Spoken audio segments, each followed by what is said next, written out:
Nagsisimula ng magtakip silim. Iniisip mo bukas ay wala kang makakain, at pamilya mo'y sa'yo umaasa.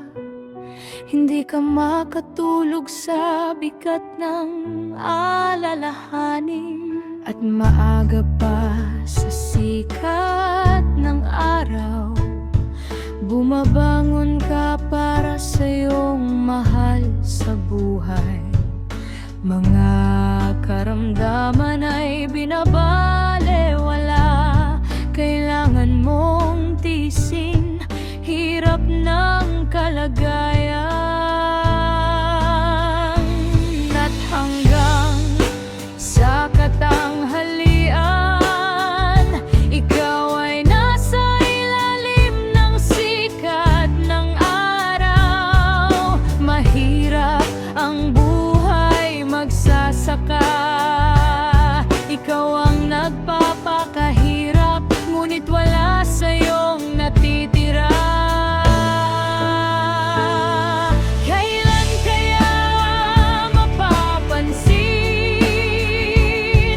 mga taong nagsisikap,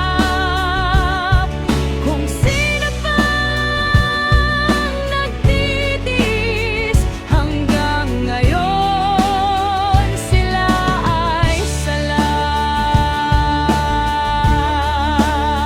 Sobrang mahal ng abono, sobrang mahal ng gamot. Lubog ka sa utang, matustusan lang ang kailangan. Magandang ani, ang nais, trabaho mo'y sisipagan. Hirap at dusa iyong dinadanas, dahil butil ng bigas sa'yo ay kayamanan. Biglang sumama ang panahon, tanim mo ay naperwisyo. Walang magawa kundi ang lumuha. Sino ba ang tutulong sa mga magsasaka?